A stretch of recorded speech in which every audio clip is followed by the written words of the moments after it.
Assalamualaikum warahmatullahi wabarakatuh.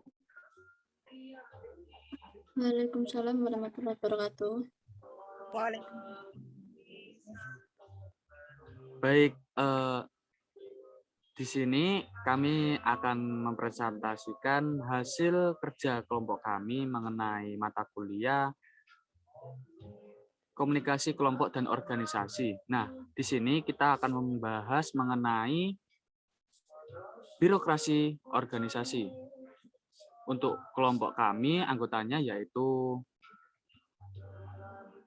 saya sendiri, Dimas Ahmad Farudin, ada Alvina Ainin Sofia, dan Dita Puji Kusuma Rahayu, serta Lulu Ilma Inun.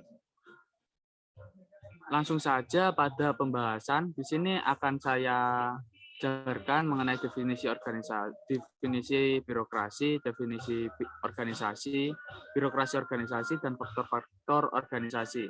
Kepada pembaca materi, kami persilahkan.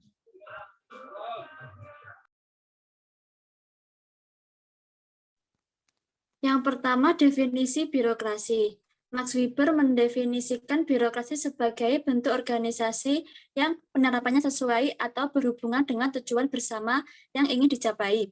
Birokrasi ini dimaksudkan sebagai suatu sistem otoritas yang ditetapkan secara rasional oleh berbagai macam peraturan untuk mengorganisir pekerjaan yang dilakukan oleh banyak orang.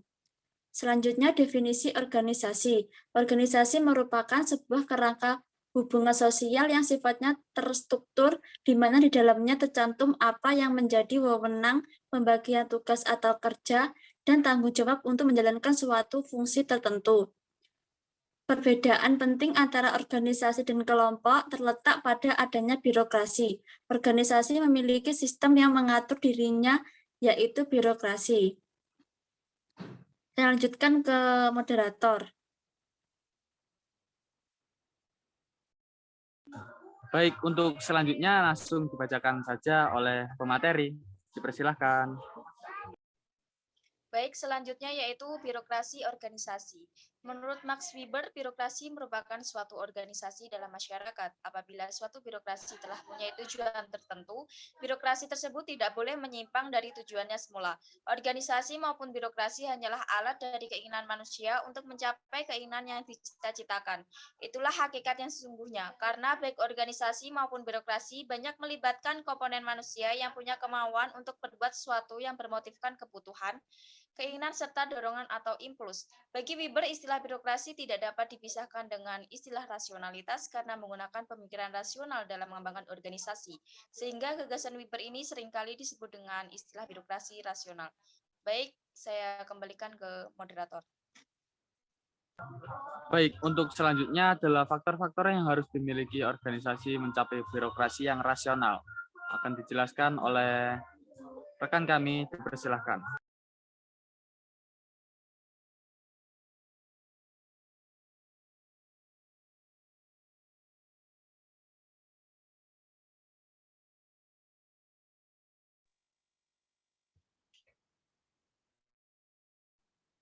Untuk saudara Lulu, dipersilahkan. Baik, terima kasih. Selanjutnya yang pertama, faktor-faktor yang harus dimiliki organisasi guna mencapai birokrasi yang rasional. Yang pertama ada otoritas. Kekuasaan yang sah yang diberikan kepada pemimpin dalam suatu organisasi yang memungkinkan para pemimpinnya menjalankan fungsinya. Efektivitas organisasi bergantung pada seberapa besar manajemen menerima kekuasaan sah dari organisasi. Semisal pada suatu situasi, jika Anda merupakan seorang karyawan, maka Anda akan patuh terhadap apa yang diperintahkan oleh atasan Anda. Karena perusahaan tempat Anda bekerja memiliki kewenangan yang sah kepada atasan untuk memberikan perintah. Max Weber berpendapat bahwa cara terbaik mengelola kewenangan ilegal rasional merupakan hierarki, kekuasaan secara vertikal atau bertingkat dari atas ke bawah. Setiap lapis manajemen memiliki kewenangan sah mereka masing-masing dan hanya pimpinan tertinggi yang memiliki kewenangan puncak serta menyeluruh. Suatu prinsip terkait kewenangan birokrasi menurutnya adalah bahwa karyawan perusahaan memiliki kekuasaan terpisah dari pemilik. Contoh kasus, Sebagai suatu organisasi, negara Indonesia dipimpin oleh seorang presiden yang dipilih langsung oleh rakyatnya. Sedangkan para bawahannya yang terdiri dari para menteri yang ditunjuk oleh presiden untuk memimpin sebagai departemen. Di sini presiden memiliki kewenangan yang sah guna memerintah terhadap para menterinya.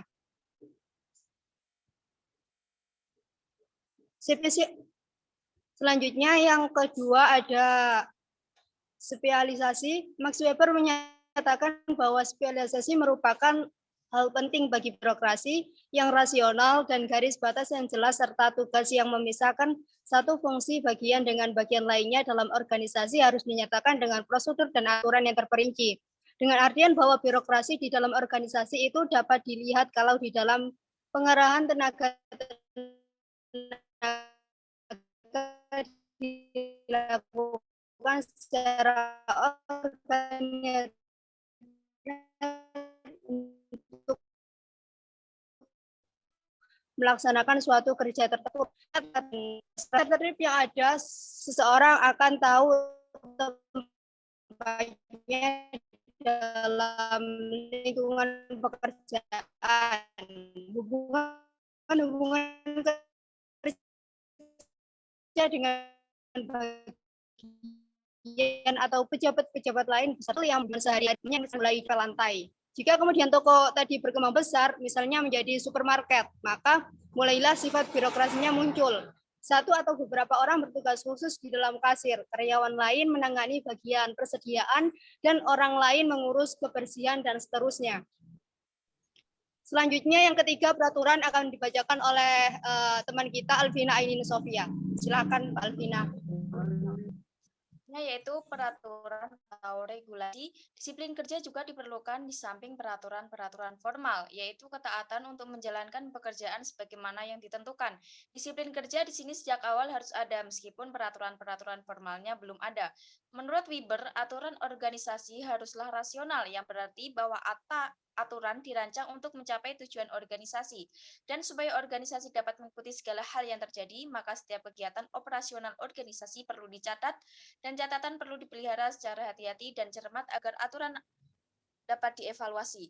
Contoh kasusnya yaitu dalam peraturan organisasi yang terdapat di dalam sekolah memiliki sebuah aturan yang harus ditaati oleh anggota kelas, yaitu peraturan khusus yang dibuat oleh kelas tersebut seperti piket kelas. Peraturan tersebut haruslah ditaati karena untuk mencapai tujuan bersama, yaitu membuat kelas menjadi lebih bersih dan nyaman untuk belajar dalam proses pembelajaran di dalam ruang kelas. Baik, terima kasih. Saya kembalikan ke moderator. Sebentar, saya stop share screen terlebih dahulu. Baik, itu tadi pemaparan materi mengenai birokrasi organisasi. Sampailah kita pada ujung pembahasan kami, yakni pada kesimpulan. Pada kesimpulan birokrasi organisasi kali ini, saya akan menyimpulkan bahwa Max Weber mendefinisikan birokrasi organisasi sebagai bentuk organisasi yang penerapannya sesuai atau berhubungan dengan tujuan bersama yang ingin dicapai. Organisasi merupakan sebuah kerangka hubungan sosial yang sifatnya terstruktur, di mana di dalamnya tercantum apa yang menjadi wewenang, pembagian tugas atau kerja, dan tanggung jawab untuk menjalankan suatu fungsi tertentu. Menurut Max Weber, birokrasi merupakan suatu organisasi dalam masyarakat. Apabila suatu birokrasi telah mempunyai tujuan tertentu, birokrasi tersebut tidak boleh menyimpang dari tujuannya semula. Bagi Weber, istilah birokrasi tidak dapat dipisahkan dengan istilah rasionalitas, karena menggunakan pemikiran rasional dalam mengembangkan organisasi, sehingga gagasan Weber ini seringkali disebut dengan istilah birokrasi rasional. 3 faktor atau karakteristik harus dimiliki organisasi untuk mewujudkan birokrasi rasional, yaitu otoritas, spesialisasi, dan peraturan. Baik, itu tadi pembahasan mengenai birokrasi organisasi kelompok 1, mata kuliah komunikasi kelompok dan organisasi. Kami pamit undur diri. Wassalamualaikum warahmatullahi wabarakatuh. Waalaikumsalam warahmatullahi wabarakatuh.